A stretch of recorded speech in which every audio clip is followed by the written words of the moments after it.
Oke, halo, shalom semua. Selamat petang. Selamat hari gawai. Salah, belum gawai. Saja supaya petang ini kita tidak mengantuk. Oke, siapa bersemangat petang ini untuk memulakan ibadah kita? Wow, luar biasa.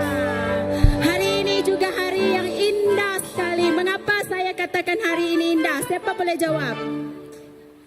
Oke, tuntut hadiah dengan Pastor Nela.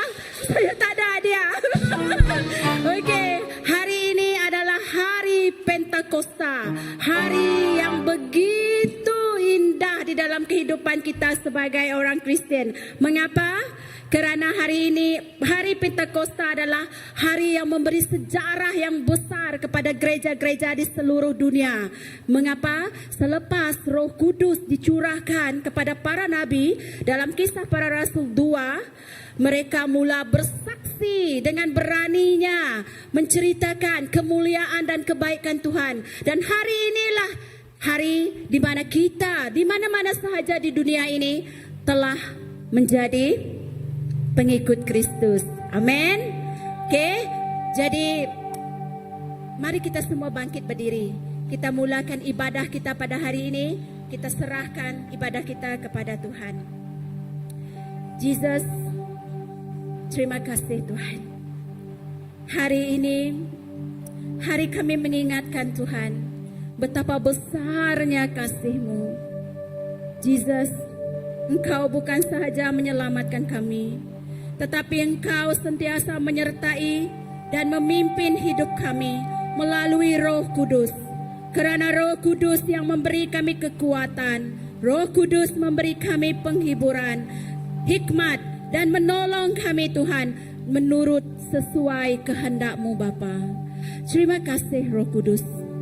Terima kasih. Kami menyerahkan dari awal hingga akhir ibadah kami pada petang hari ini ke tangan-Mu. Di tempat ini Tuhan, Roh Kudus-Mu dicurahkan di hati setiap kami yang beribadah pada hari ini Tuhan. Roh Kudus-Mu dicurahkan. Bahkan Roh Kudus-Mu dicurahkan bagi segenap umat-Mu yang menonton ibadah ini secara online.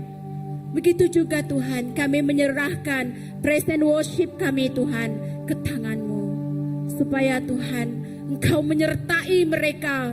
Oh Yesus, penyembahan dan pujian kami serahkan hanya ke tangan-Mu Tuhan. Jesus, terima kasih Tuhan. Bahkan kami menyerahkan Tuhan, pastor kami yang akan berkongsi firman-Mu.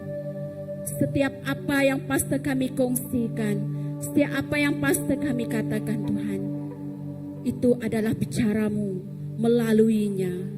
Terima kasih Roh Kudus, terima kasih Yesus. Di dalam nama Tuhan Yesus Kristus kami semua telah berdoa. Amin. Amin. Shalom, shalom. Satu lagi cara kita untuk bersyukur kepada Dia. Kita sama-sama berikan terima kasih kepada Tuhan kita. Amin, amin. Mari kita terus menyerukan nama-Nya. Nama Dia yang maha besar, yang maha kuasa. Dia Raja.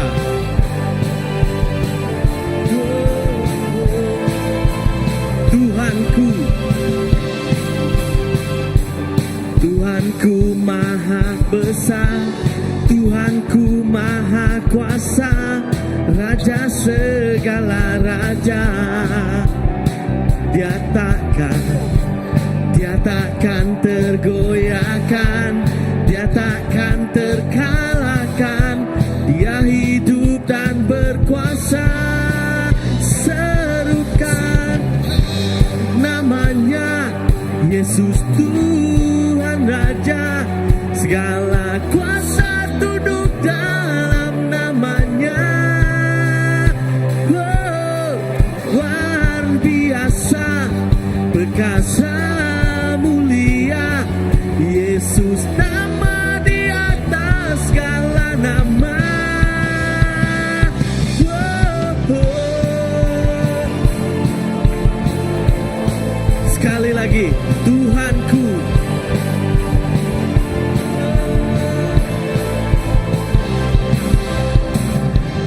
Tuhanku maha besar, Tuhanku maha kuasa, Raja segala raja. Dia takkan tergoyahkan, Dia takkan terkalahkan, Dia hidup dan berkuasa. Serukan namanya, Yesus Tuhan Raja, segala kuasa tunduk dalam namanya. Oh, Dia luar biasa, perkasa mulia, Yesus nama di atas segala nama. Serukan Yesus Tuhan Raja, segala kuasa tunduk dalam namanya. Dia luar biasa, perkasa mulia, Yesus. Sekali lagi serukan, serukan namanya, Yesus Tuhan Raja, tunduk dalam namanya. Dia luar biasa, perkasa mulia, Yesus nama di atas segala nama. Yesus, Yesus nama di atas segala nama. Yesus nama di atas segala nama.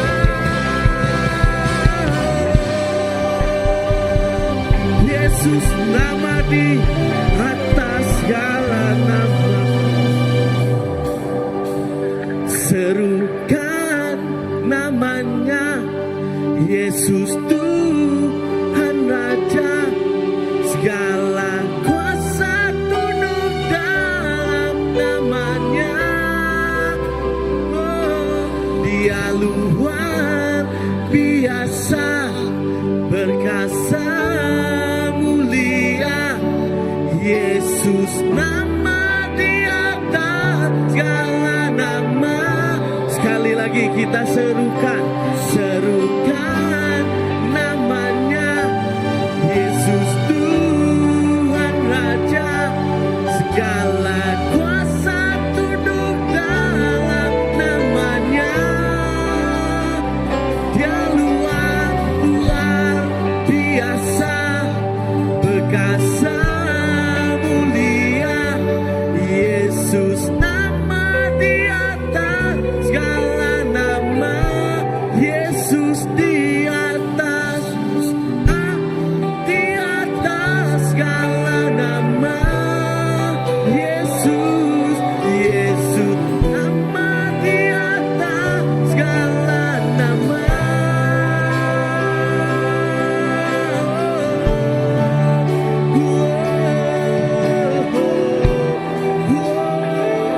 Disebabkan namamu, disebabkan kasih-Mu, kami ini berserahkan pengharapan kami.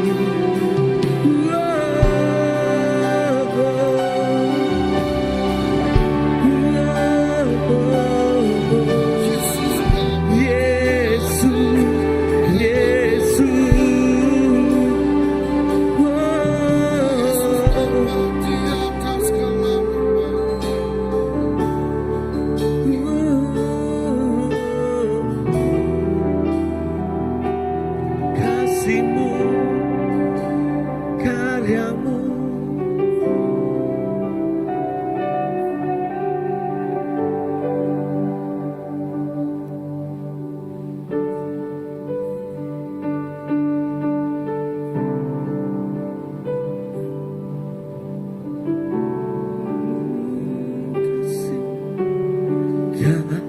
kasih-Mu, karya-Mu nyata dalam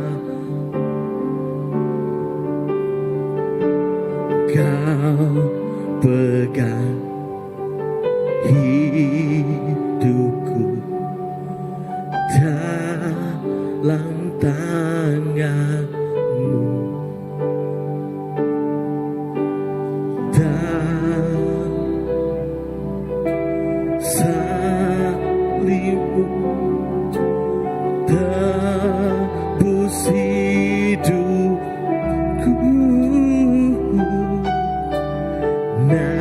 Namamu berkuasa, sanggup bangkitkan.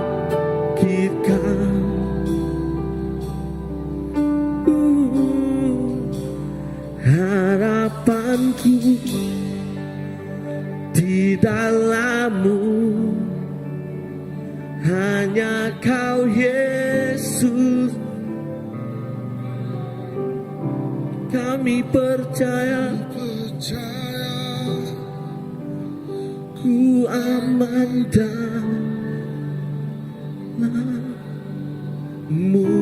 Yesus. Terima kasih Tuhan.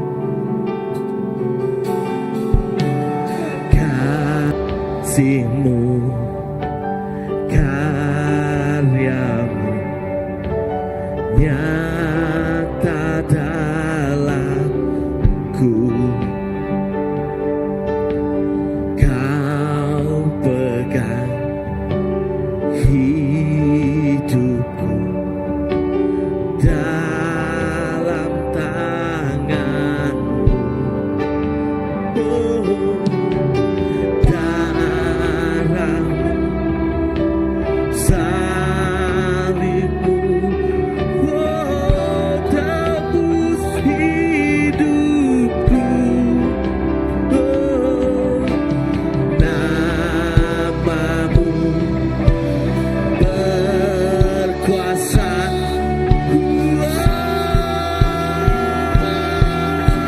Kau sanggup bangkitkan harapanku.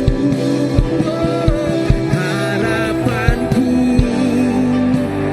di dalam-Mu, hanya Kau Yesus kuatku. Ku percaya, ku aman dalam-Mu.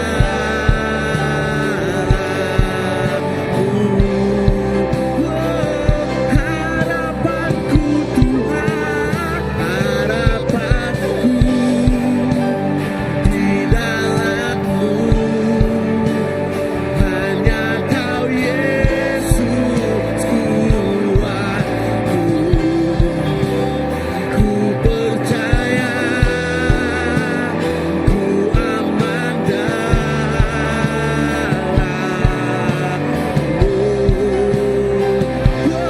Kau tak pernah gagal rencana-Mu. Terang di jalanku, kuasa-Mu sempurna. Pengharapanku takkan hilang, sebab masa depanku Kau sediakan. Tak pernah gagal rencana-Mu. Terangi jalanku, kuasa-Mu sempurna.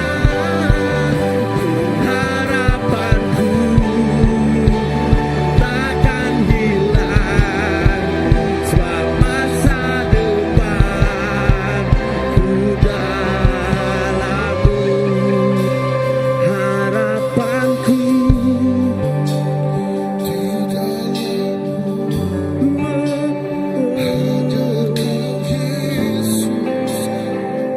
Kau satu-satunya yang menguatkan kami. Kami percaya,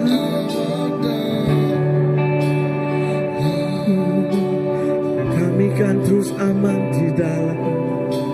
Sekali lagi, harapanku di dalam-Mu,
ku aman dalam-Mu.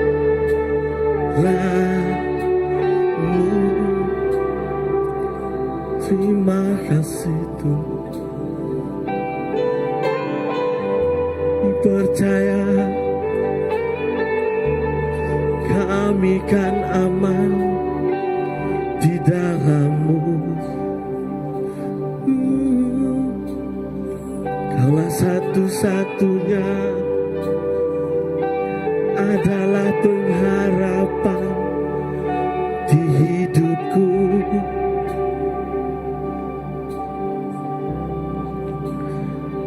Hanya Kau Yesus yang layak memegang hidupku.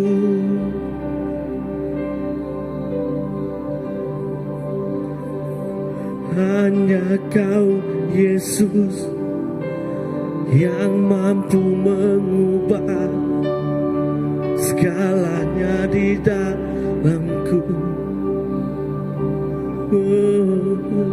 Kami percaya ku aman di dalam-Mu, Yesus.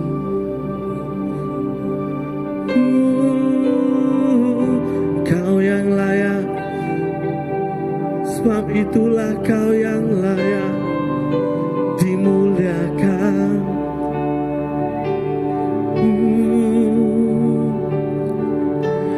Sebab itulah Kau layak, hanya Kau layak ditinggikan.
memuliakan-Mu. menyerukan namamu ya Rabbi ya Rabbi ya Rabbi. Oh sekali lagi kami meninggikan namamu Yesus. Oh memuliakan, oh kami memuliakan namamu Yesus. Yesus, oh kami menyerukan namamu Yesus. Kami menyerukan namamu Yesus. Oh Yesus, oh ya, oh la la la ya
segalanya, Kaulah segalanya,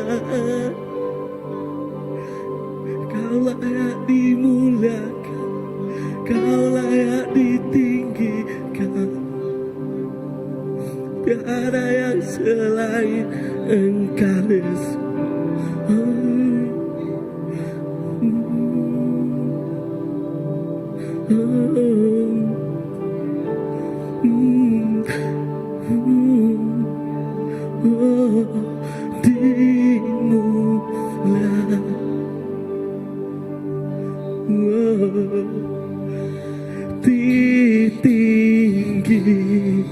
Ditinggikan Yesus Tuhan, Kau Rajaku,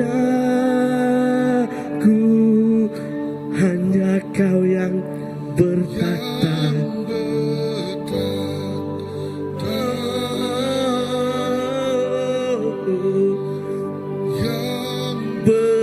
Berkuasa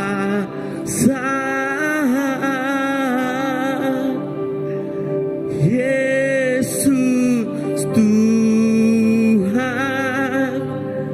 Kau Rajaku,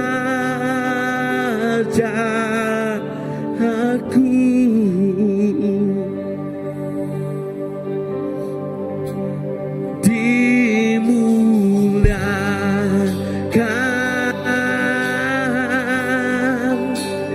ditinggikan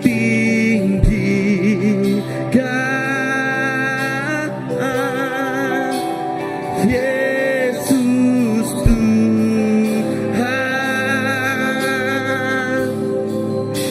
Engkau Rajaku, oh Kau bertakhta.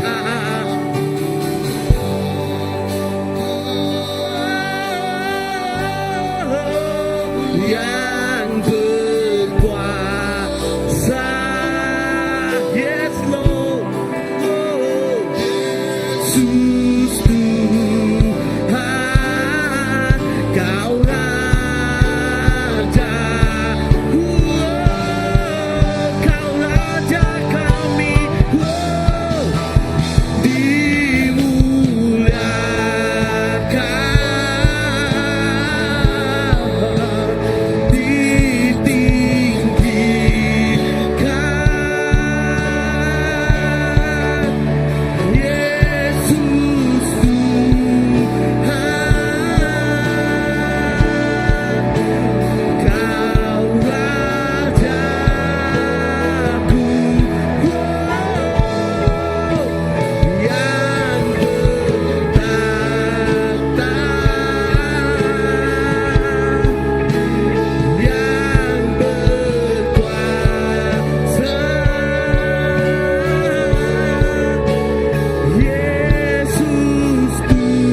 Ya, ya Tuhan. Marilah kita menyanyi lagu ini sekali lagi. Kita percaya hadirat Tuhan ada di sini. Kita percaya saat Pentakosta terjadi di waktu dulu, ia hari-hari terjadi di kehidupan kita. Pada petang hari ini, kita akan merasai, kita akan alert, kita akan mendengar, malah kita dapat melihat kebaikan Tuhan di kehidupan kita. Ya Tuhan.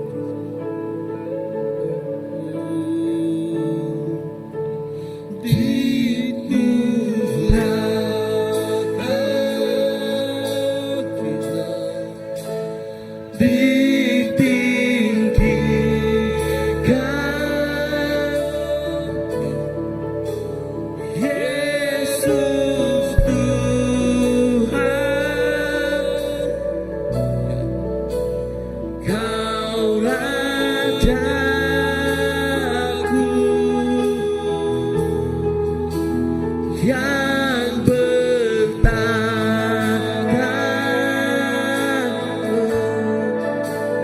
yang berkuasa,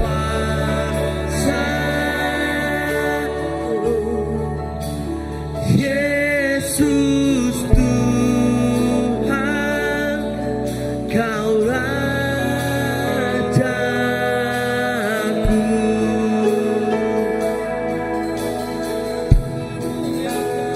Dimuliakan,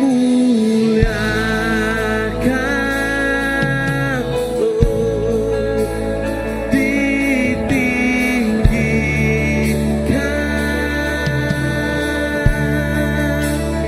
Yesus Tuhan,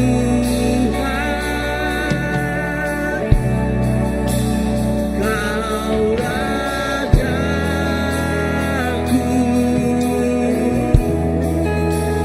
Yang bertahta,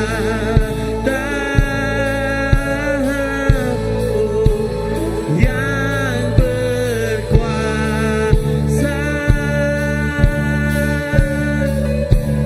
Yesus Tuhan, Kau Rajaku.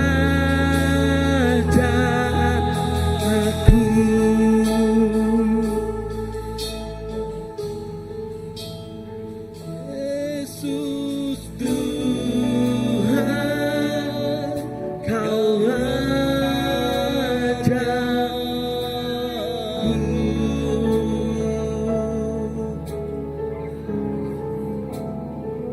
Ya Tuhan Yesus, memang benar Tuhan, Engkaulah Raja kami semua. Engkaulah Tuhan kami semua. Engkaulah yang layak ditinggikan semua hidup di bumi ini. Terima kasih Yesus atas kebaikan-Mu yang memampukan kami hari ini menikmati hidup dan mengenal erti sebuah kemerdekaan. Kami dilepaskan dari cengkaman kuasa dosa. Kami dilepaskan oleh dosa-dosa silam kami. Oh, kami diberikan kuasa oleh darah-Mu. Terima kasih Tuhan Yesus. Kami percaya semua kami di sini, walaupun di mana kami berada, urapan Roh Kudus-Mu terus beserta dan bersama. Itu yang menjadikan kami insan yang berguna pada hari ini. Itulah yang memungkinkan kami bangkit berjalan di dalam terang-Mu Bapa. Itulah yang menjadikan kami ini sebagai garam dunia Bapa. Kami bukan makhluk yang kalah, tapi bukan makhluk yang tewas. Dan kami bukan makhluk yang menyerah, tetapi kami insan yang Engkau angkat sebagai anak-Mu, menjadi anak-Mu yang dikaruniakan dengan Roh-Mu, memimpin kami, membuatkan kami menjadi lebih dari pemenang. Terima kasih Tuhan Yesus. Terima kasih. Biarlah terus di dalam hadirat Tuhan, dengan hati yang bersuka cita, dengan hati yang bersorak-sorai, kita memberikan pemberian yang terbaik. Ya.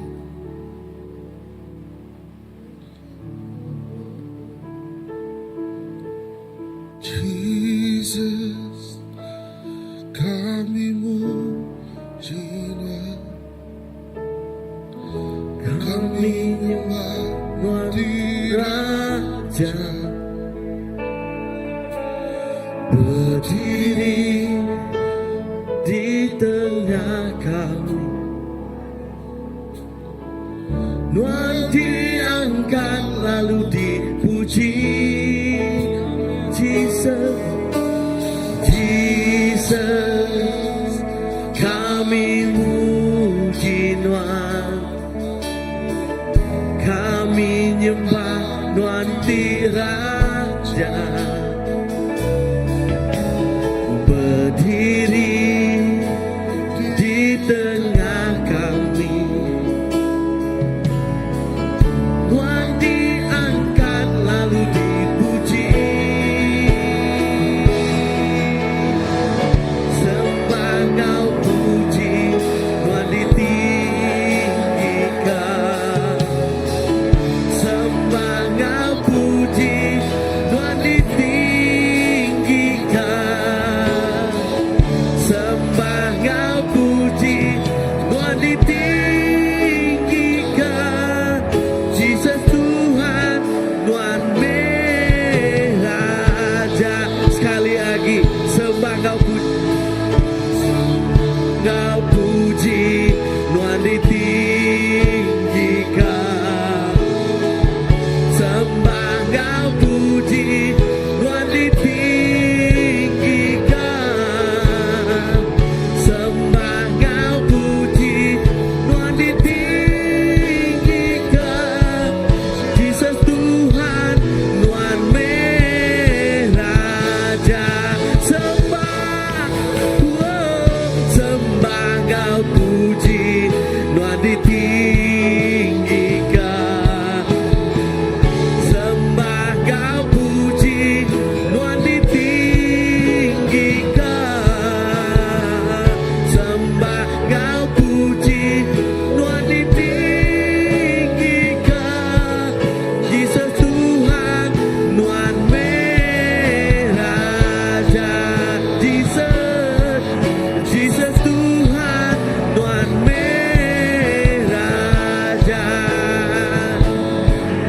Jesus Tuhan, Tuhan Raja.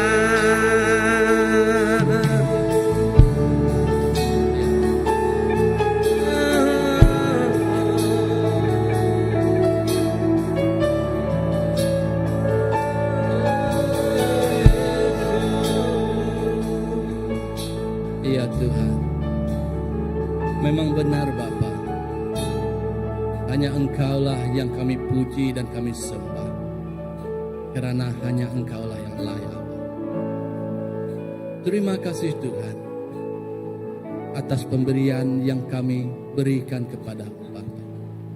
Biarlah pemberian ini Tuhan untuk kami memuliakan nama-Mu, untuk kami memberitakan tentang kisah dan Injil kepada semua bangsa, agar semua bangsa menjadi murid, menjadi anak. Kuatkanlah setiap kami Bapa, supaya kami terus bertumbuh di dalam, supaya urat akar kami terus mencengkam di dalam hadirat. Terima kasih Tuhan Yesus atas kebaikan dalam kehidupan kami semua. Kami berdoa juga Tuhan, menyerahkan hamba-Mu ini yang ingin berkongsi firman-Mu. Biarlah Engkau yang memakai, Engkau yang memberi, Engkau yang menopang, segalanya datang daripada Engkau. Terima kasih Tuhan Yesus. Di dalam nama anak-Mu Tuhan, Yesus Kristus Juru Selamat kami telah berdoa. Amin, amin, amin. Puji Tuhan, amin.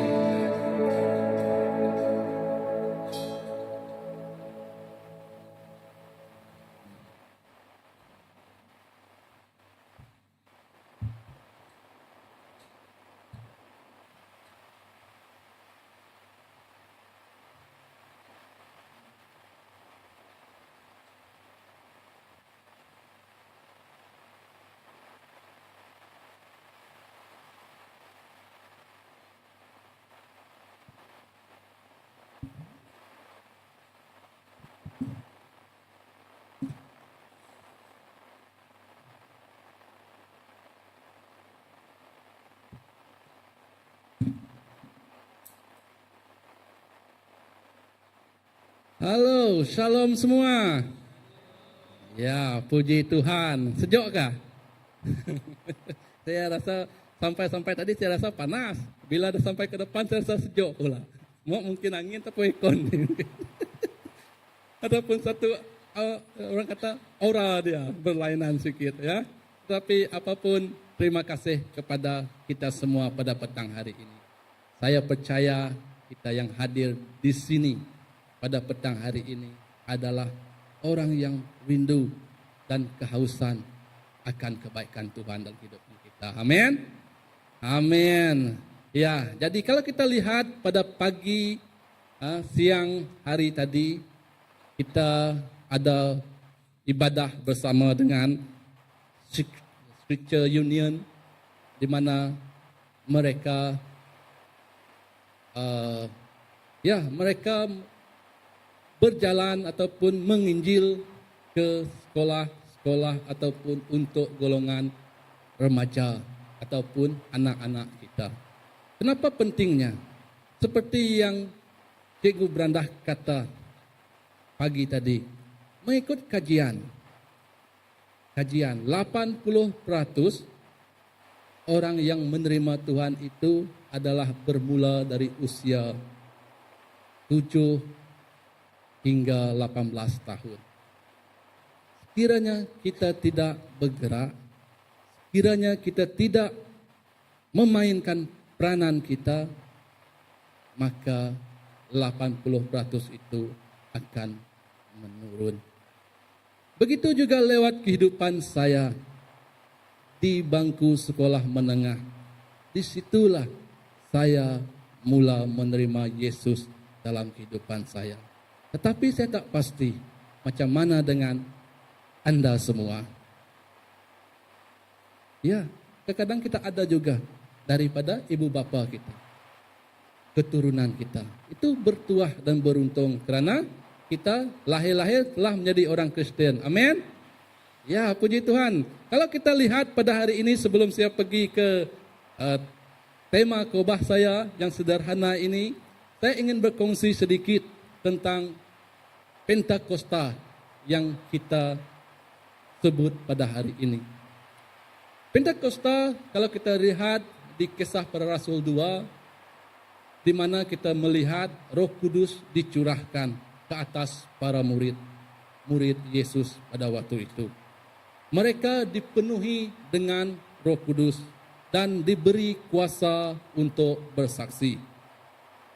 Berlaku juga tanda-tanda seperti bunyi angin kencang dan lidah seperti api yang berapi-api dan bahasa-bahasa yang lain. Dan sebagai isyarat Injil menjangkau bangsa-bangsa. Pemberitaan firman oleh Petrus pada waktu itu membawa pertobatan dan ramai yang percaya dan dibaptis. Seorang yang takut untuk berkhutbah, menyampaikan firman di halayak ramai, menjadi seorang yang berani dan petah berkata-kata. Adakah itu kekuatan pribadinya sendiri? Tidak kan? Itu adalah kehebatan dan kekuatan yang lahir dari Tuhan Allah, yaitu Roh Kudus melalui Roh Kudus dalam kehidupannya. Bila kita telah dipenuhi Roh Kudus, kita tidak memikir kehidupan untuk diri kita sendiri. Kita tidak memikir kehidupan untuk kedagingan kita sendiri. Tapi apa yang kita pikirkan adalah untuk Tuhan kita di surga. Bak kata pagi tadi, kalau kita Iban biasa menggunakan slogan, agi hidup, agi ngelaban kan? Yang itu pelik sikit. Kalau orang kan laban dia. Kita melawan. Tapi sebagai orang Kristen, kita dikehendaki mempunyai slogan seperti ini. Masih hidup, masih memberitakan firman Tuhan. Amin. Amin. Itulah tujuan kehidupan kita. Dan yang kedua, mengapa Pentakosta itu penting? Ia adalah mengenai penggenapan janji Yesus. Roh Kudus datang untuk memperkasakan saksi Tuhan. Yang kedua adalah permulaan. Seperti yang dikata tadi, yaitu permulaan kehidupan gereja-gereja yang dipimpin oleh Roh. Bukan sekadar bergantung pada usaha manusia. Dan yang ketiga adalah menandakan kelahiran komuniti umat dan gerakan misi. Apa yang Yesus katakan? Pergilah ke seluruh dunia, jadikan ia muridku. Itulah visi dan misi untuk kita orang Kristen. Bukan dia kata, terimalah aku dan simpanlah aku dalam hidupmu, tak perlu beritakan kepada orang lain. Adakah seperti itu? Tidak ada kan? Dia suruh kita beritakanlah Injilnya ke serata dunia. Dan yang membentuk oleh kesatuan dan kasih. Hubung kait dengan khutbah saya pada petang hari ini. Pentakosta bukan hanya peristiwa tentang kuasa. Roh Kudus yang menurunkan kuasa, kita tidak mampu, kita jadi mampu. Kita lemah, kita jadi kuat. Ia bukan hanya tentang peristiwa kuasa, tetapi permulaan sebuah persekutuan yang hidup oleh Roh Kudus. Seperti yang kita lihat di kaca depan skrin pada petang hari ini. Inilah khutbah yang ingin saya sampaikan, adalah kasih dalam persekutuan. Jika kita lihat beberapa hari yang akan datang, kita merayakan Gawai. Biarlah jika kita merayakan Gawai itu, kita merayakannya sebagai kesaksian iman dalam kehidupan kita. Bagi saya secara pribadi, kalau dahulu masih rasa jiwa muda-muda lagi, Gawai itu suatu yang menyeronokkan, suatu yang mengembirakan. Kerana apa? Kerana kita rami semalam sana, rami. Apa yang kamu buat? Ini lagu Wai Sebrai lah, berkikis bulu betis. Itu kita kata rami, meriah. Kita kata. Hakikatnya bila dalam konteks pada hari ini kita melihat zaman lampau kita, zaman lalu kita, seolah kita melihat, saya tersenyum sendiri. Kalau saya mengenangkan kisah yang lampau, saya tersenyum sendiri. Apa yang mampu saya katakan? Terima kasih Tuhan. Kerana tidak ada istilah terlewat di dalam hidup saya untuk bekerja di ladangnya. Kerana Gawai ini kita lihat adalah tanda kesyukuran kita. Tanda kita bersyukur. Tanda kita berterima kasih. Kerana apa? Kerana kita telah menuai padi yang kita tanam. Di dalam kerajaan Tuhan, umai ataupun sawah ataupun padi terbentang luas. Tetapi siapa yang hendak mengambilnya? Saya percaya setiap kita ada karunia-Nya masing-masing. Karunia itulah yang memampukan kita untuk bersama-sama memuji dan bekerja untuk Tuhan kita di surga.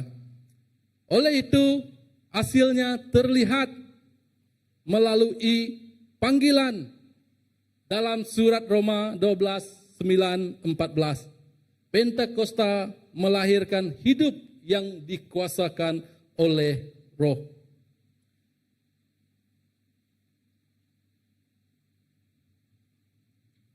Seterusnya, bagaimanakah kita boleh menjadikan gawai sebagai satu kesaksian hidup kepada Kristus?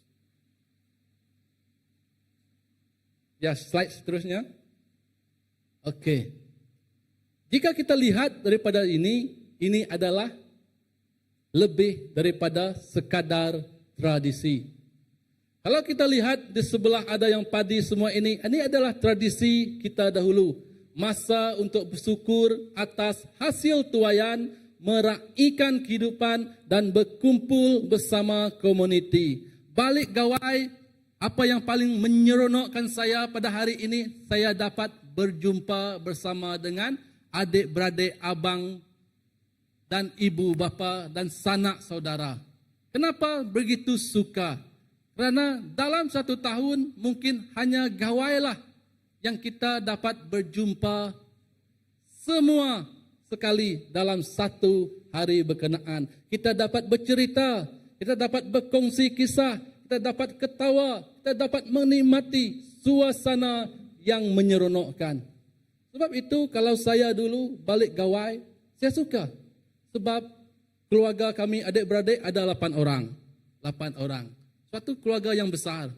Kami suka bercerita bersama, ketawa bersama. Tiada istilah kita hendak bergaduh pasal tak ada. Yang kita rasa kita seronok, malah kita bergurau bersama. Itulah yang menyeronokkan saat gawai. Kerana kita boleh bertanya, ia lain. Seperti kita melihat telefon sekarang canggih, video call kita dapat nampak sana. Tapi ia berbeza. Kerana persekutuan itu secara realiti itu berbeza daripada kita lihat kepada alam maya punya. Dan untuk merayakan gawai atas apa yang telah kita lewati, atas apa yang kita tempuhi, kita mendapat berkat dan berterima kasih kepada Tuhan. Inilah mengapa kita melakukan gawai. Kita berterima kasih kepada Tuhan. Tetapi dari sudut panggilan rohaninya, gawai merupakan sebuah pentas ilahi untuk memancarkan kasih Kristus dan memperlihatkan kesaksian iman kepada dunia. Ia sebagai pentas rohani. Sebagai pentas untuk memancarkan kebaikan Tuhan dalam kehidupan kita. Kalau pentas itu dipancarkan, siapakah pentas itu? Kita kan? Kita yang memancarkan kehidupan kita kepada setiap orang yang hadir, setiap saudara mara yang datang, yang balik, yang berkunjung, malahan tetamu yang sampai mengunjungi rumah. Pentas yang dilihat itu adalah kita, inilah dia yang menjadi tempat yang orang lain nampak. Kalau bahasa Iban pentas ya kok? Panggau. Ya, betul, lupa sudah. Ya, panggau.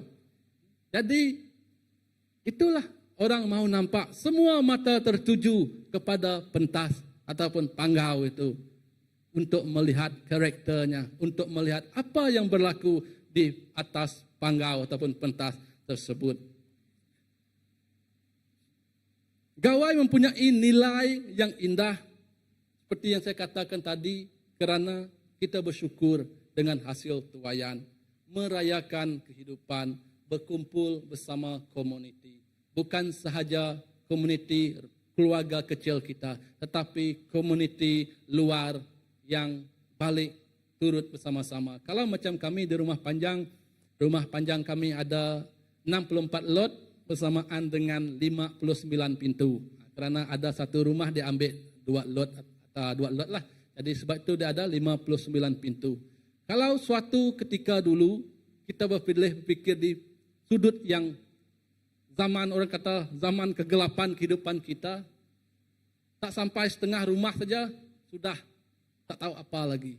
Tetapi jika kita menjadikan diri kita sebagai pentas untuk dilihat pada waktu itu, alangkah bagusnya, alangkah indahnya, alangkah bersorak-sorainya surga melihat ramai jiwa yang diselamatkan. Amin. Dan seterusnya ialah, ini juga membawa maksud ialah kita melihatkan, memancarkan, ataupun cara kita melawat orang. Terlihat juga dari cara kita bercakap dan cara kita melayani. Ini adalah semua kesaksian hidup kita, di mana gawai bukan hanya budaya, ia adalah peluang untuk misi. Yang seterusnya, ya, inilah firman yang saya ingin kongsikan pada petang hari ini. Firman asas persekutuan kita, Roma 12, 9 hingga 13. Jika kita membacanya, ia adalah berkenaan dengan nasihat untuk hidup di dalam kasih. Kita mula dari ayat 9. Hendaklah kasih itu jangan pura-pura. Jauhilah yang jahat dan lakukanlah yang baik. Hendaklah kamu saling mengasihi sebagai saudara dan saling mendahului dalam memberi hormat. Janganlah hendaknya kerajinanmu kendur. Biarlah rohmu menyala-nyala dan layanilah Tuhan. Bersukacitalah dalam pengharapan dan bertekunlah dalam doa. Bantulah dalam kekurangan orang-orang kudus dan usahakanlah dirimu untuk selalu memberikan tumpangan. Ya, kita usahakan. Ini adalah firman tema untuk pada petang ini.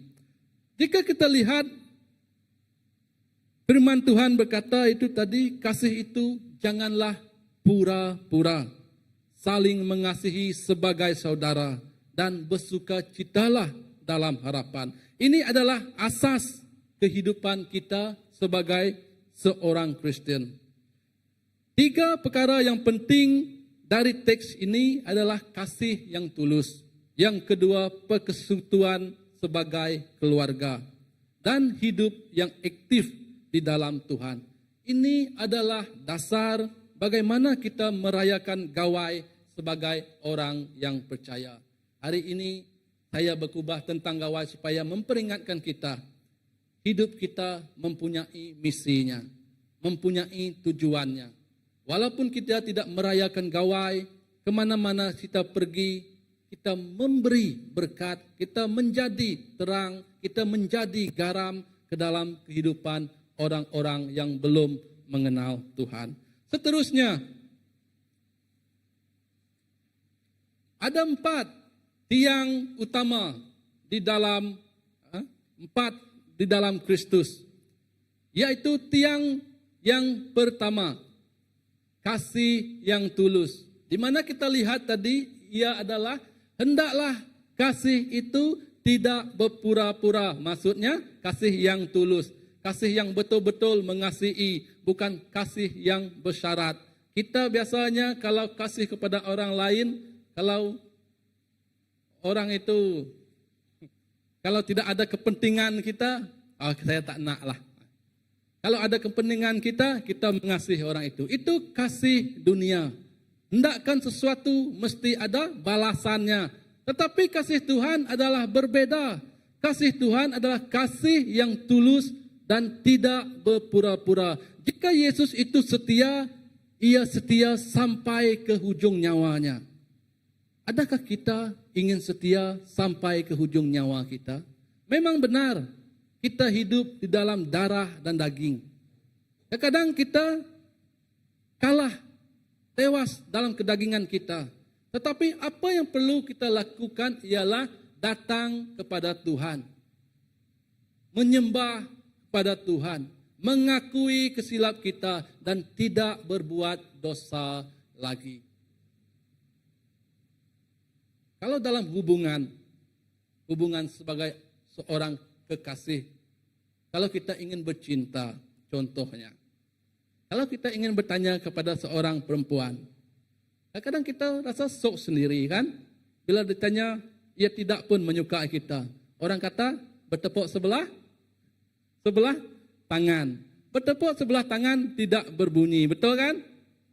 Maksudnya, kita harus bertepuk kedua-dua belah tangan, baru ia menjadi. Dan seterusnya orang kata, tak kenal maka tak cinta. Kenal baru cinta. Kalau kita lihat kehidupan orang yang di luar, yang tidak mengenali Tuhan, adakah dia akan kata, saya cinta Yesus? Tidak kan? Dia tak akan kata, saya cinta Yesus. Macam juga kita, saya dengan pasangan saya. Kalau dia tidak mengenal saya, macam mana dia kata, dia mencintai saya?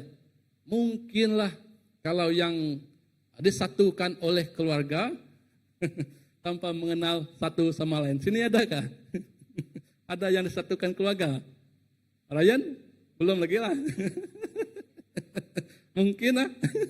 Kadang-kadang ada yang disatukan keluarga, tetapi itu tidak mematahkan, tidak memutuskan hubungan, karena mereka boleh mengenal masing-masing selepas itu. Maksudnya, perbedaan yang ada itu bukan sebagai batu loncatan untuk menjatuh atau memutuskan hubungan tersebut.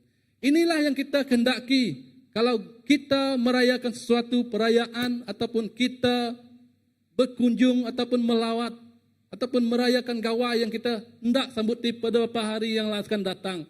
Kalau kita lihat di ini ada satu tali. Tali yang telah lama yang hampir putus keseluruhannya. Adalah kewajiban adat berkunjung kerana formality, kebiasaan kita atau sekadar memenuhi syarat sosial. Syarat sosial ini adalah memenuhi kewajiban saja. Oh, okey, ngabang gawai. Kalau saya tak ngabang nanti orang kata saya sombong lah. Orang kata tak tahu kapan belayan lah. Dia kata tak tahu saudara marah lah. Jadi ngabang sajalah. Kadang-kadang kita berfikir seperti itu.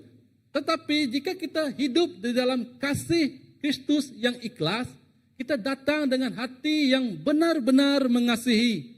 Kita lihat coraknya. Betapa banyak itu disimpulkan menjadi satu ikatan tali yang baru. Untuk berjalan terus dan untuk menyimpulkan tali tersebut dengan rapi dan kuat. Karena tali yang warnanya masih cantik dan warnanya masih bagus mempunyai kekuatan yang tersendiri. Kenapa? Kerana hubungan itu sentiasa baru.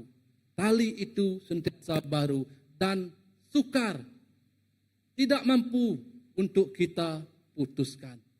Itulah yang kita kehendaki. Maksudnya, gunakanlah gawai sebagai titik tolak untuk mengampuni, berdamai dan memulihkan hubungan yang retak. Saya ada satu cerita. Bila kita bercakap tentang hubungan yang retak, dalam kehidupan sesuatu keluarga, tak kira di rumah panjang ataupun di kampung-kampung, ada tempat, ada rumah yang anak tidak mahu tengok bapa. Yang bapa kalau bertemu dengan anak macam anjing dengan kucing, asyik bergaduh. Tiada damai di dalam keluarga berkenaan.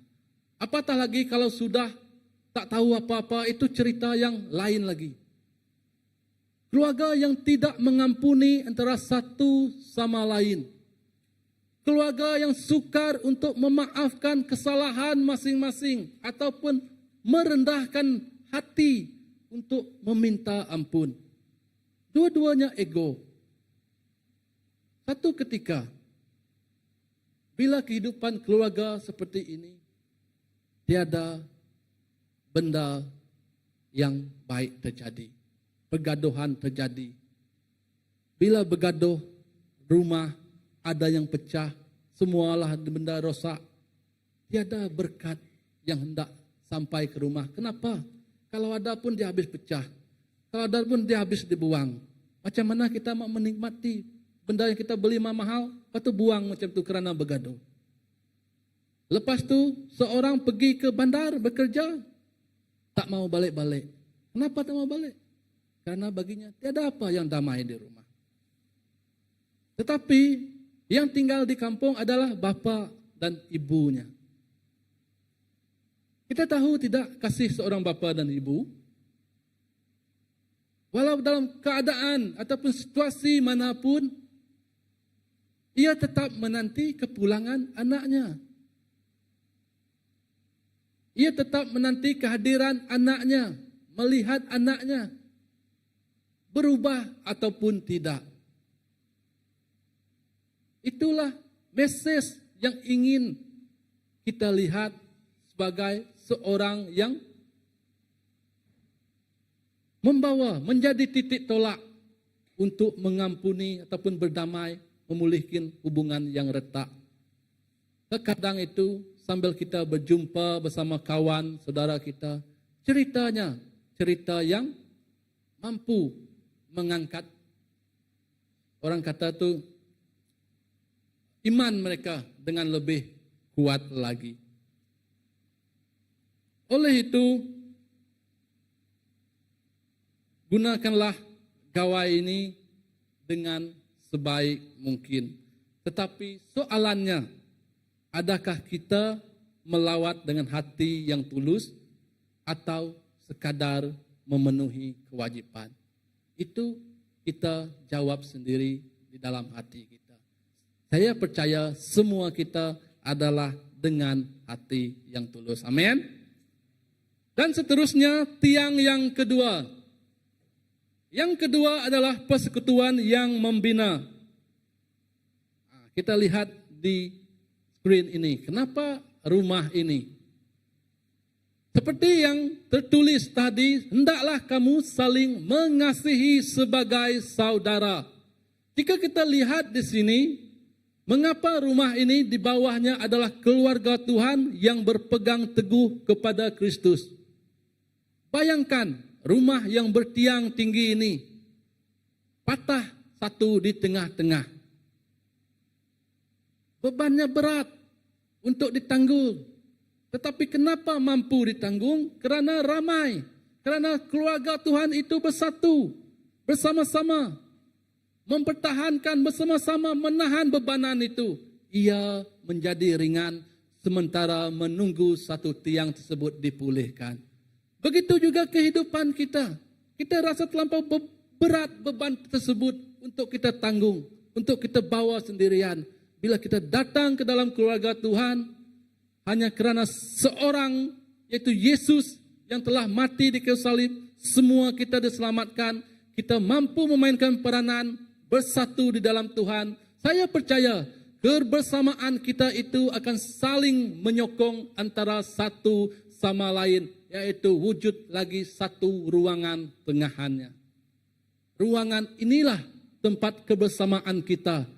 Di lantai ruangan tengah inilah kita saling menyokong dan mengangkat antara satu sama lain. Dari itulah baru kita akan merasai keluarga dan individu. Mengapa keluarga? Tengok, di atas ada bilik-biliknya. Bila kita saling menyokong antara satu sama lain, keluarga itu akan menikmati kebahagiaannya. Keluarga itu akan menemui kebenarannya. Keluarga itu dan individu itu akan mengenali siapa Tuhan yang kita sembah. Maksudnya dalam Kristus kita bukan sekadar kawan. Kita adalah satu keluarga. Amin. Kita satu keluarga. Persekutuan sejati bermakna menghormati antara satu sama lain. Kita menghormati golongan tua, kita menghormati golongan muda, kita menghormati setiap orang di dunia ini tanpa mengira suku bangsanya, tanpa mengira jawatannya di dunia, tanpa mengira usianya. Semua kita harus hormati dan menolak sifat mementingkan diri. Kadang kita rasa kita mementingkan diri kita. Kita rasa kita yang harus menentukan. Kalau kita tengok kitab bagian Yunus 1, dia lari, Tuhan suruh dia ke Nawawi, dia lari, dia tak mau pergi. Kenapa? Kerana dia tak hendak membantu bangsa tersebut, menyebabkan dia lari. Apabila ia lari, di situ Tuhan terus mencarinya. Tuhan tahu ke mana ia pergi. Apa yang terjadi? Pertobatan dia, pertobatan yang sejati. Selepas dari dosanya, Tuhan masih memberi kesempatan di dalam mulut ikan paus. Ia boleh hidup berapa malam di situ sehingga ia diletakkan ke darat. Ia berdoa di dalam mulut ikan paus 3 malam. Kalau siap saya. Dari situ dia mengenali betapa baiknya Tuhan itu dalam kehidupan. Kadang kita merasakan bahwa kita betul, tetapi hakikatnya kita salah. Jika kita salah tak ada masalah, kita memohon ampun, meminta maaf kepada Tuhan. Biarlah kesilapan itu diperbetulkan dan sentiasa menjaga komuniti kita. Kita menjaga sesuatu sama lain. Kalau kita tengok ibu ayam, kalau anak dia masih kecil-kecil itu, kalau kita ambil anak dia, ibu dia akan kejar, betul kan? Macam itu juga kita menjaga komuniti kita, menjaga terutama keluarga kita. Tiada satu pun kegiatan ataupun dugaan dunia yang mampu merobohkan, meruntuhkan kebahagiaan keluarga itu. Sebab itu kita harus mendekatkan diri ke dalam Kristus. Jadi aplikasinya semasa gawai. Ambil masa juga untuk mendengar orang lain. Perhatikan mereka yang kesunyian. Jadikan rumah tempat yang membina, bukan sekadar meriah. Dan persekutuan Kristen bukan tentang keseronokan sahaja, tetapi tentang pertumbuhan rohani bersama. Ini adalah untuk kita mengangkat satu sama lainnya. Dan seterusnya tiang yang ketiga. Ada 4 tiang, ini tiang yang ketiga. Yang ketiga adalah sukacita yang berakar. Sukacita yang berakar. Maksudnya bersukacitalah dalam pengharapan. Kalau kita tengok di sini, buah itu lebat di atas. Kalau kita tengok ke bawah, uratnya begitu besar lagi dari pokok yang di atas. Begitulah kehidupan kita orang yang percaya. Kadang di atas kita lihat walaupun ribut, angin yang kuat melanda, ia bergoyang, daun berguguran, bunga bertaburan, tetapi ia tetap kuat. Kenapa ia mampu kuat? Karena akarnya yang di bawah lebih besar dari pokoknya yang di atas. Itulah yang memampukannya untuk terus membesar, tumbuh dan sehat. Terkadang dalam konteks gawai pada hari ini, perayaan adalah bersifat pada tuaian dan fizikal. Keadaan semasa yang di atas boleh berubah. Dan yang dibawa adalah pengharapan dalam Tuhan, sumber sukacita sejati yang tidak bergoyah. Sukacita yang percaya tidak bergantung semata-mata pada hasil fizikal atau kelimpahan keadaan. Kita tetap bersyukur dalam kesederhanaan dan teguh walaupun ada cabaran. Ini adalah sukacita yang berakar. Maksudnya dalam pengharapan kita, dalam kesedihan, kita sentiasa bersukacita. Kita tidak menjanjikan sesuatu yang indah-indah. Tidak. Terkadang dalam sesuatu yang berlaku, kita tetap bersukacita. Tahun ini, dalam gawai, kita rasa kita gembira. Tetapi macam keluarga saudara istri saya, mereka tidak bergembira. Kenapa? Kerana mereka baru ditinggalkan anak kesayangan mereka pergi beberapa minggu yang lalu. Adakah mereka merasa gembira? Tetapi mereka tetap bersukacita dalam pengharapan mereka. Walaupun mereka kehilangan, mereka percaya kehidupan yang baik Tuhan tetap janjikan kepada mereka. Mereka terus diam. Mereka terus mengambil masa. Tidak semua orang yang bersedih itu ia menangis semalaman, esoknya sudah segar. Tidak. Tidak semua orang yang putus cinta itu bila ditinggalkan, hari ini ia merasa seronok. Kadang kita lupa, malam harinya kadang ia menangis, meratapi nasibnya yang ditinggalkan. Ada yang putus cinta? Belum lagi. Belum lagi lah. Maksudnya adalah tuh, ada kekasihnya. Ya, ada kekasihnya sebab belum putus cinta dan tidak putus cinta lah itu. Jadi itu yang kita rasakan. Tapi jika kita keluar dari konteks kehidupan kita, kita melihat ramai lagi jiwa-jiwa yang memerlukan. Jiwa-jiwa yang rasa hidup mereka ditekan. Jiwa-jiwa kehidupan yang tidak menikmati ataupun tak tahu langsung pun. Gawai kah? Ada perayaan kah? Tidak ada. Hidup yang serba-serbi kekurangan. Itulah waktunya untuk kita menjangkau. Untuk kita berkongsi kasih. Seperti yang kita lakukan. Yang gereja CBC lakukan. Food bank. Kenapa kita membuat food bank? Untuk kita berkongsi kasih. Berkongsi berkat kepada golongan yang memerlukan. Supaya walaupun ia sedikit tetapi membawa erti yang sangat mendalam. Contohnya, walaupun air yang setitis kita curahkan ke atas sebuah pokok yang kecil, ia adalah memberi 1000 makna kehidupan kepada pokok kecil tersebut. Begitu kehidupan kita jika kita terus bertumbuh dan berakar. Buah yang kita lihat itu, buah itulah yang mampu memberkati setiap orang di sekeliling kita. Dan seterusnya, kita percaya Tuhan kita itu baik dan selama-lamanya baik. Seterusnya, tiang yang keempat.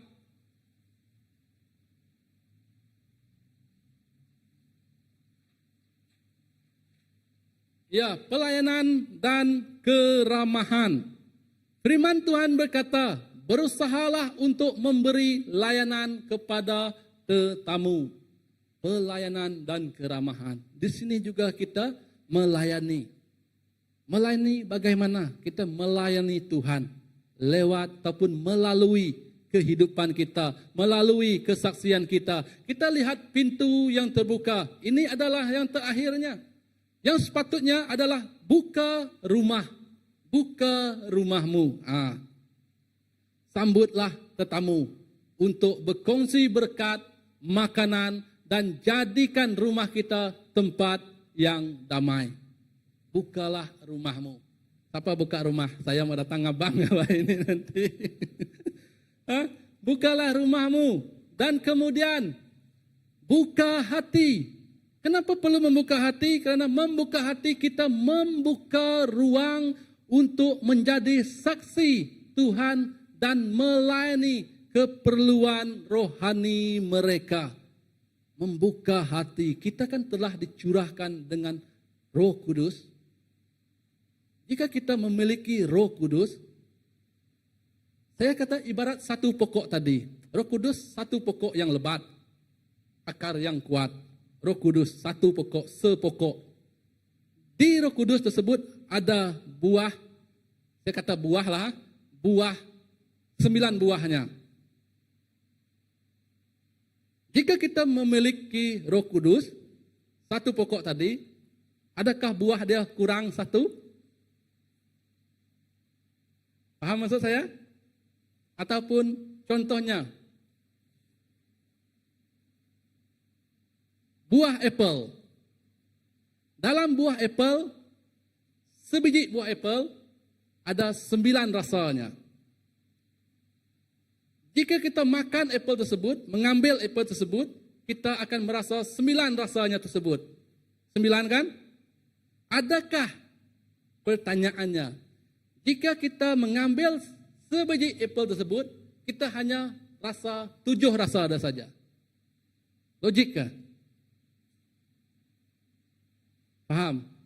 Roh Kudus. Maksudnya macam ni. Jika kita memiliki Roh Kudus ada 9 sifat. Di mana kalau kita lihat di sini, sifat Roh Kudus itu adalah seperti ini. Ia ada 9, dibahagikan 3, 3, 3. Yang pertama, kelompok yang pertama adalah minda Kristen. Minda kita Kristen. Ia melibatkan fokusnya ke arah hati dan batin dalaman kita. Buah Roh Kudusnya, sifat Roh Kudusnya adalah kasih, sukacita, dan damai sejahtera. Kenapa? Kasih, sukacita, damai sejahtera. Fokusnya hati, betul? Betul, fokusnya hati. Dan kedua, hubungan. Hubungan pun ada 3 sifatnya, yaitu cara melayan orang, fokusnya. Apakah buah di dalam itu? Rasanya dan sifatnya. Kesabaran, kemurahan, dan kebaikan. Karena untuk melayani orang kita harus ada kesabaran, kita harus ada kebaikan, kita harus ada kemurahan. Jika kita tidak ada 3 item tersebut, macam mana kita untuk melayani orang? Macam mana kita untuk berjalan ke orang? Macam mana untuk kita menginjili orang? Karena kita tidak ada 3 entiti berkenaan. Dan yang ketiga, kelompok yang ketiga adalah prinsip panduan untuk tingkah laku. Tingkah laku kita. Bila disebut tingkah laku, ia menyatakan tentang integriti dan disiplin diri kita. Roh Kudusnya yang belum kita sebut, kesetiaan, lemah lembut, dan penguasaan diri. Ini adalah untuk disiplin diri kita. Kita harus setia. Dalam kesetiaan, kita juga harus lemah lembut. Kita harus mampu menguasai diri. Karena apa? Menguasai diri. Orang yang mudah terjerumus ke dalam dosa karena tiada penguasaan dirinya. Kalau kita lihat di dalam Galatia 5 ayat yang sebelum, Galatia 5 ayat 16 hingga 21-nya. Betapa penting untuk kita menguasai diri supaya dosa tidak berkuasa dalam kehidupan kita. Kalau kita rasa Tuhan, seperti yang selalu dikatakan istri saya, Tuhan berilah saya kesabaran. Saya minta kesabaran. Lepas itu keluar, anak buat perangai. Terus, adakah itu telah menjadi? Baru mohon telah terus diuji. Berapa menit saja. Maksudnya kita harus kontrol, menguasai diri kita. Baru kita dapat menjadi seorang Kristen yang betul-betul mempunyai Roh Kudus yang komplit sifatnya 9. Maksudnya tiada satu pun yang tercicir dari Roh Kudus berkenaan. Tidak ada pun orang yang memiliki Roh Kudus hanya ada 8 sifatnya. Tidak ada pun orang yang memiliki Roh Kudus hanya 2 sifatnya. Saya memiliki Roh Kudus, saya cuma ada kasih dan sukacita. Yang 7 lagi tidak ada. Maksudnya Roh Kudus yang mana itu? Roh Kudus yang mana itu? Jika kita memiliki Roh Kudus, secara otomatiknya 9 itu memang tergolong di dalam Roh Kudus itu. Di dalam satu pokok itu. Sebab Roh Kudus satu pokok yang rimbun. Satu pokok yang hidup. Kita memiliki satu pokok Roh Kudus itu, satu Roh Kudus itu, 9 itu semua ada di dalam kita. Tiada satu pun yang tercicir. Oleh itu, buka pintu, sambut tetamu, penuh senyuman dan kasih Kristus. Ya, buka pintu. Buka pintu untuk kita melayani. Buka hidup kita untuk kita terus menyatakan roh yang ada di dalam kita, roh yang memberi kehidupan kepada orang lain. Amin. Amin. Ya, puji Tuhan. Dan seterusnya,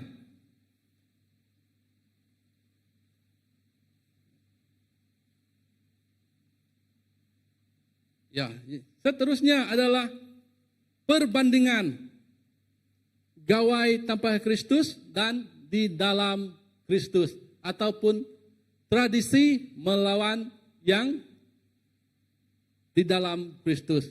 Kalau kita lihat untuk lawatannya, untuk formality, kewajiban biasa kita buat, ia lebih kepada kewajiban dan sosial ataupun adat. Tetapi bila di dalam Kristus, ia adalah mencerminkan kasih yang tulus dan perdamaian antara satu sama lain. Kita saling memaafkan antara satu sama lain. Maksudnya kalau kita biasa dengar istilah kosong-kosong, ialah tiada lagi hutang. Maksudnya hutang salah kita dengan orang lain, kerana kita saling bermaaf-maafan. Kita merendahkan hati kita, bukan merendahkan diri, merendahkan hati kita. Walaupun kita rasa kita patut di sini, tapi bila kita merendahkan diri, kita sanggup datang berjabat tangan. Bukan hanya menunggu, iya salah lawan aku, dia yang dulu memulakan, tak perlulah aku minta maaf. Tak, ia bukan bercakap tentang orang yang salah kepada kita dulu, tapi ia bercakap tentang hati yang sedia memaafkan, hati yang sedia memohon maaf. Kerana selagi kita tidak membuat perkara itu, selagi itulah dalam hati kita ada satu ruang kecil yang mampu untuk kuasa kegelapan masuk. Jika ada satu titik itu di dalam hidup kita, itulah laluan yang cukup berguna untuk kuasa kegelapan masuk dan menyelinap untuk kontrol segalanya. Sia-sia jika kita membiarkan ruang berkenaan tidak ditutup. Dan yang kedua, sifat dan hubungan. Kenalan bermusim, maksudnya kita berjumpa dengan orang bermusim, musim gawai saja kita berjumpa. Lebih dari itu tidak berjumpa. Tetapi di dalam Kristus adalah keluarga Tuhan yang saling membina. Membina antara satu sama lain, mengangkat antara satu sama lain, berkongsi cerita, bukan cerita yang kisah semalam yang mabuk ataupun yang berkikis bulu betis. Tidak. Cerita yang kita hendak kongsikan cerita tentang kebaikan Tuhan, kesaksian hidup kita, Tuhan bekerja di hidup kita kepada orang lain. Dan ini tidak bermusim kerana senantiasa kebaikan Tuhan itu dikongsikan.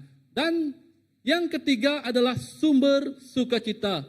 Berubah, kalau dunia berubah mengikut hasil tuaian. Kalau hari ini saya mendapat padi yang banyak, saya sungguh suka. Kerana padi banyak saya boleh berkongsi dengan orang lain. Kalau tahun depan padi berkurang, dia susah hati apalah saya nak makan esok lusa. Tetapi bila di dalam Tuhan, kita teguh berakar dalam pengharapan, walau apapun yang terjadi di permukaan, jika akar yang kuat mencengkam ke dalam, itulah erti sebuah pengharapan. Itulah erti sebuah kehidupan. Walau angin, kemarau, hujan, apapun sekali yang datang melanda, kita tetap gah berdiri, tiada hanyut, tiada tumbang, tiada patah, kerana akarnya kuat mencengkam ke dalam. Saya percaya, terkadang kita rasa suatu itu berlaku seolah-olah macam kita bukan orang yang percaya.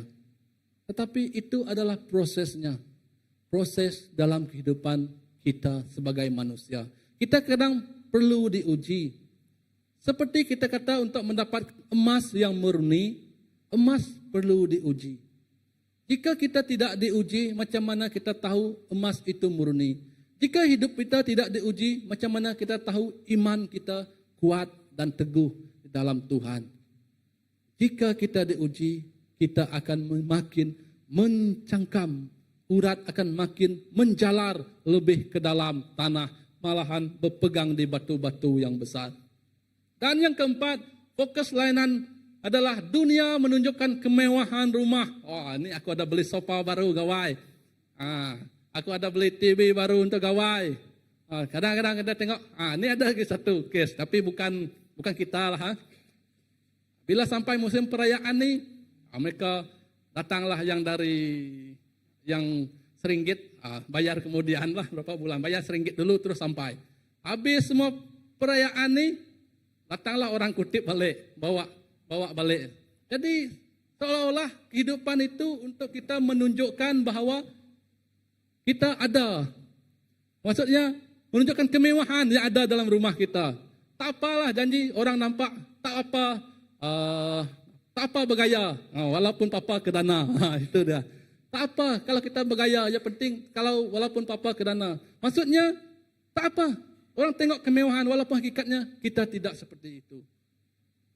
Tetapi di dalam Kristus kita berkongsi kasih dan damai Kristus. Apa yang kita lakukan berkongsi kasih, berkongsi berkat, berkongsi apa yang kita ada, saling menghulurkan kepada yang lebih memerlukan, saling membantu kepada yang tidak berkemampuan. Ini yang kita harus tunjuk, melawat ke rumah, bukan atas dasar untuk melihat rumah orang berkenaan, tetapi kerana kasih Kristus itu kita ingin sampaikan. Maksudnya tidak berpura-pura dalam kehidupan kita orang yang percaya. Oleh itu, kesimpulannya, saya percaya gawai kita hari ini, mungkin kita pikir kita lebih dekat kepada yang mana.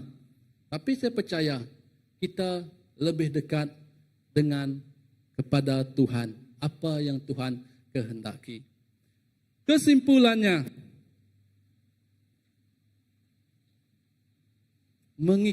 mengalihkan pandangan kita. Mari kita mengalihkan pandangan kita. Kita ubah cara kita melihat gawai. Di mana gawai bukan sekadar bercakap tentang tuaian. Apa yang kita harus katakan? Gawai tentang pemberi berkat. Amin. Siapa yang memberi berkat? Tuhan. Tuhan yang memberi berkat dalam kehidupan kita untuk kita menikmati hasil tuaian kita. Dan yang kedua adalah bukan sekadar perayaan, tetapi tentang kasih dan persekutuan. Tentang kasih kita dan persekutuan kita waktu itu untuk menabur benih kepada golongan yang belum mengenal apa itu Tuhan dalam kehidupan mereka. Jika kita tanya mereka Kristen ke tidak, semuanya memang Kristen. Semuanya mengatakan kami orang Kristen sana. Kalau nurun gereja, nadai sana, lama nadai nurun. Semua orang berani kata mereka orang Kristen. Tetapi tidak semua orang hidup sesuai dengan cara orang Kristen. Kerana apa? Kerana mereka hanya mengetahui agamanya, tetapi bukan mengetahui si pemberi. Ataupun orang yang ada dalam agama tersebut, yaitu tidak mengenali siapa Tuhan tersebut. Itulah yang ingin kita kongsikan kepada semua orang yang berjumpa dengan kita pada musim-musim perayaan. Maksudnya, gawai menjadi lebih bermakna apabila dirayakan di dalam Dia, di dalam Kristus Yesus. Itu yang menjadi lebih bermakna. Kadang-kadang balik gawai kita akan mendengar kesaksian. Apa kesaksiannya? Kesaksian banyak sekali yang haus akan Tuhan. Banyak sekali yang ingin datang mendekat kepada Tuhan. Ada satu cerita di musim perayaan Tahun Baru Cina yang lepas. Sebelum kami, keluarga isteri saya, kami sekeluarga dengan keluarga isteri saya, kami untuk Tahun Baru Cina pukul 12, kami ingin berdoa dahulu. Bila masa berdoa dan sembahyang, saya tanya dekat anak buah, anak kakak anak buah saya yang bungsu baru 6 tahun ke 5 tahun. Oh Sanuk, Aram, sembahyang kita. Tahu apa dia jawab? Nggak aku sembahyang, aku nak sakit. Tak mau dia sembahyang, dia tak sakit, dia kata. Budak 6 tahun, 6 tahun, tahun depan tahun 1. Dia tak mau sembahyang sebab dia tak mau tak sakit. Dalam mindset dia sembahyang untuk orang sakit saja. Kenapa dia berpikiran seperti itu? Karena dari kehidupan yang ia lihat kadang-kadang di sekelilingnya, kita hanya mencari Tuhan kadang-kadang di waktu kita sakit. Kita mencari Tuhan di waktu kita rasa kita lelah. Kita mencari Tuhan di waktu kita rasa beban kita berat sangat. Tak mampu aku nak pikul sendirian. Dan itulah yang harus kita ubah. Pemikiran dari budak kecil kita harus ubah bila dewasa, pikiran itu akan membina dan memberi semangat. Aku akan tetap mencari Tuhan walaupun aku sakit, walaupun aku lelah, walaupun aku ditinggalkan, walaupun aku disakiti. Aku tetap mencari Tuhan. Itulah iman yang sejati. Bukan iman hanya bila diberkati baru memuji Tuhan. Bukan iman apabila dilengkapi dengan segala sesuatu baru datang memuji Tuhan. Bila tiada apa-apa, kita tidak datang memuji Tuhan. Ramai orang Kristen seperti ini. Bila ia rasa ia sakit, baru ia datang ke gereja. Bila ia rasa ia diberkati, ia berjalan ke mana-mana. Membawa kaki, membawa duitnya, membawa hatinya, membawa kegembiraannya. Bila ia berkurang, baru ia mencari Tuhan. Kita tak hendak menjadi seorang Kristen yang seperti ini. Kita inginkan seorang Kristen yang betul berakar dan bertumbuh di dalam Kristus. Supaya waktu gawai ini kita menyerahkan masa sebaik-baiknya kepada Tuhan. Sebagai penutupnya, ya, firman Tuhan, segala sesuatu yang kamu lakukan, lakukanlah semuanya untuk kemuliaan Tuhan. Cabaran terakhir kita semasa perayaan ataupun gawai yang akan datang, jadilah saksi Kristus. Tunjukkanlah kasih yang tulus. Jadikanlah rumah kita ataupun tempat keberadaan kita sebagai tempat Tuhan bekerja. Saya percaya seperti firman ini nyatakan, biarlah segala sesuatu yang kita lakukan semuanya untuk kemuliaan Tuhan. Amin. Ya, untuk kemuliaan Tuhan.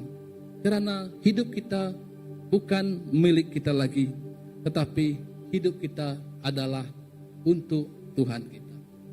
Mari kita bangkit berdiri sambil kita bernyanyikan satu lagu.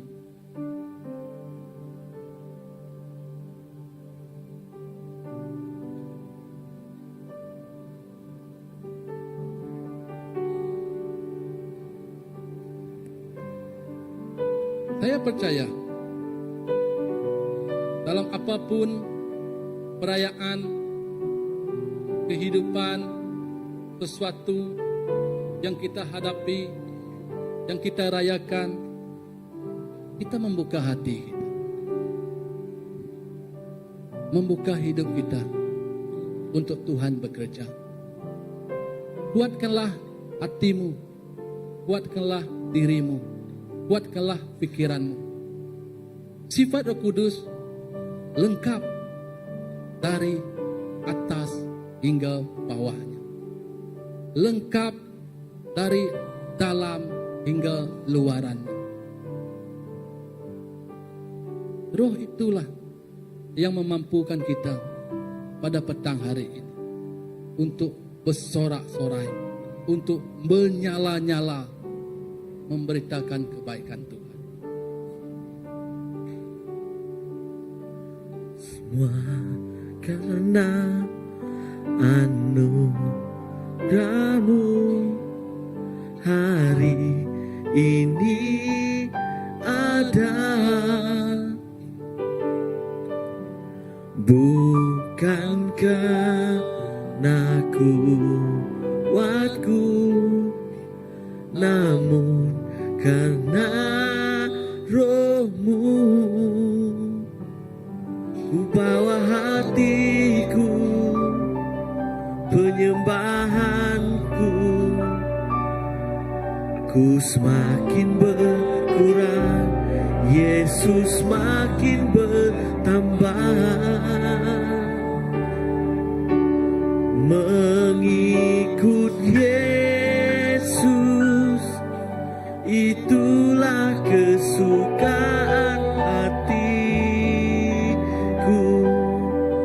Ku lepas semua hakku untuk mengenal kehendaknya di hidupku. Mengiring Yesus, itulah kekuatan hidupku. Ku yakin anugerahnya mampu jadikanku hamba yang berkenan selalu.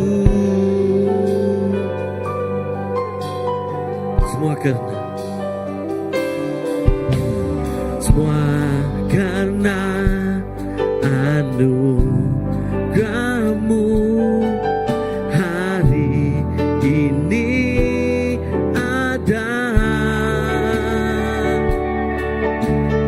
Bukan karena kuatku, namun karena Roh-Mu. Ku bawa hatiku, penyembahanku, ku semakin berkurang, Yesus makin bertambah. Mengikut Yesus, itulah kesukaan hatiku. Ku lepas semua hakku untuk mengenal kehendaknya di hidupku. Mengiring Yesus, itulah kekuatan hidupku. Ku yakin anugerahnya mampu jadikanku hamba yang berkenan selalu. Ku yakin anugerahnya mampu jadikanku hamba yang berkenan selalu.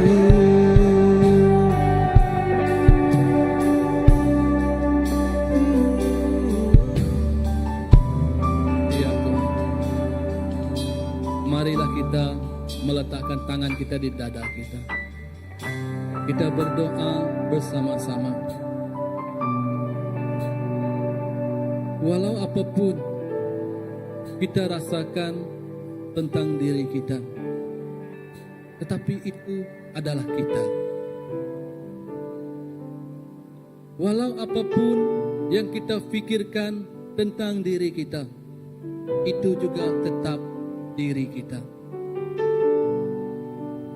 Walau apapun rintangan, dugaan yang kita tempuhi dalam kehidupan ini, kita jangan andalkan diri kita.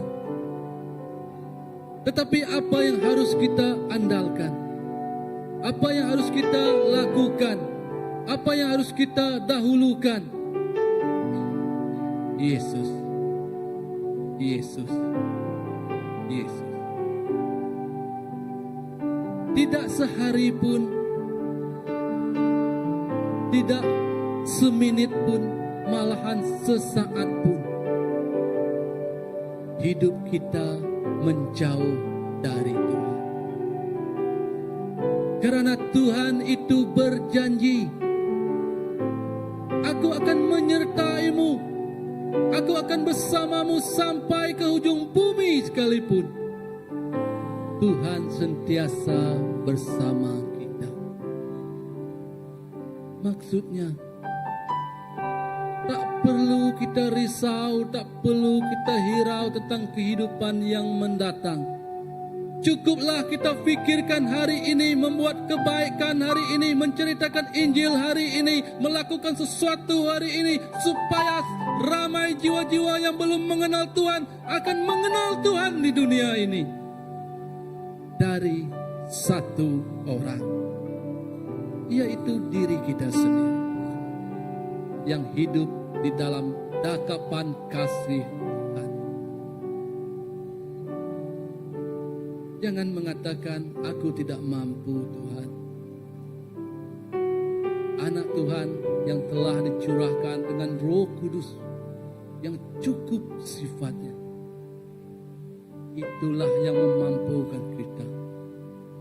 Kalau itulah yang memampukan Peter, sehingga berapa ribu orang yang bertobat dan menerima Yesus, Tuhan itulah, Roh Kudus itulah yang memampukan kita hari ini balik ke kampung halaman, menceritakan tentang kebaikan Tuhan di dalam kehidupan kita. Bukan cerita untuk dikongsikan kita di tempat ini sahaja, tapi cerita untuk dikongsikan kepada orang yang belum lagi mengenali Tuhan. Tuhan, inilah kami Tuhan. Pakailah hidup kami sesuai dengan kehendak-Mu. Ubahlah hati dan pikiran kami supaya kami sentiasa mendahulukan-Mu, bercerita tentang kisah-kisah-Mu dalam kehidupan kami, dan memberi kehidupan baru, memberi kehidupan baru kepada orang yang belum mengenal Engkau Tuhan Yesus. Supaya gawai ataupun perayaan yang akan datang pada hari ini Tuhan Yesus, pada masa yang mendatang, gawai yang membentuk dan memberi kehidupan baru kepada orang lain Bapa. Terima kasih Tuhan Yesus. Kami percaya semua kami di sini menikmati indahnya kasih.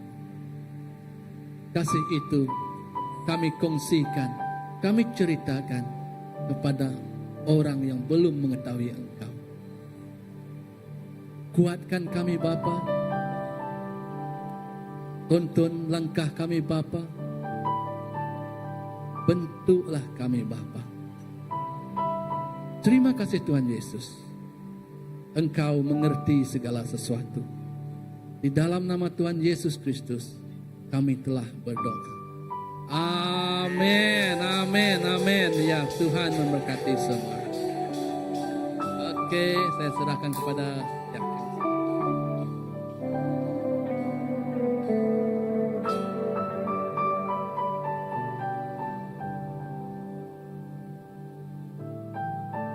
Oke, terima kasih Pastor atas perkongsian firman yang telah kita dengar sebentar sahaja tadi. Bukan kebetulan, tetapi saya percaya apa yang kita dengar pada hari ini itu satu amanat dari Tuhan, supaya perayaan Gawai itu menjadi satu misi untuk kita semua, membawa lebih ramai lagi jiwa-jiwa untuk datang kepada Tuhan. Bukan kebetulan juga, saya ambil masa sedikit. Saya, Stanella, Sis Madeline, Sis Azlina, pada semester ini kami masih belajar, dan apa yang kami pelajari adalah tentang Roh Kudus dan Pentakosta. Saya percaya Tuhan sedang bekerja. Sebenarnya apa yang berlaku dalam Kisah Para Rasul 2 adalah penggenapan nubuat Nabi Yoel dalam 2:28. Nabi Yoel mengatakan, semua manusia akan diberikan roh Tuhan. Dalam perjanjian lama, roh Tuhan diberikan kepada umat-umatnya, segelintir umatnya mengikut fungsi, mengikut situasi. Tetapi dalam perjanjian baru digenapkan dalam Nabi Yoel 2:28, semua manusia akan diberikan roh Tuhan. Anak-anak lelaki, anak-anak perempuan akan bernubuat. Orang tua akan melihat melalui mimpi. Dan digenapi di dalam Kisah Para Rasul 2. Pada hari ini, dalam perjanjian baru, kita lihat Yesus datang ke dunia menebus kita. Darah dia menebus kita. Itu yang memampukan kita hari ini merasai dan memiliki roh kudus Tuhan itu di dalam kita. Roh Tuhan itu di dalam kita. Semua kita memiliki roh Tuhan. Tinggal kita sahaja mengaktifkan roh itu di dalam kita. Dan bagaimana kita tahu roh Tuhan itu ada di dalam kita? Apabila berlaku transform di dalam diri kita. Perubahan di dalam diri kita. Marilah kita sama belajar dari firman tadi. Semasa gawai ini, kemana kita dibawa Tuhan, kesitulah kita menunjukkan perubahan kita anak-anak Tuhan. Supaya kita hidup baik-baik bersama dengan Tuhan. Saya percaya kita pada hari ini adalah anak-anak yang dikasihi Tuhan. Baik, kita teruskan dengan pengumuman jika ada pada hari ini. Kebaktian kita pada minggu hadapan, saya percaya ramai yang balik kampung. Bersama dengan keluarga. Jadi 31 Mei itu tidak ada servis petang, tidak ada servis bahasa Melayu, akan digabungkan dengan sidang bahasa Iban, yaitu jam 9:30 pagi. Jadi jika jemaat yang tidak balik, saya galakkan sama-samalah bersama 31 Mei itu hadir ke CBC, berdoa bersama, menyambut hari gawai bersama. Nanti kami yang berada di kampung pun boleh tengok gambar-gambar di sini ya, Madam Ong. Next. Anniversary CBC hari ini, petang ini ya, pukul 5. Jadi yang terlibat sahaja ini ya, komiti yang terlibat.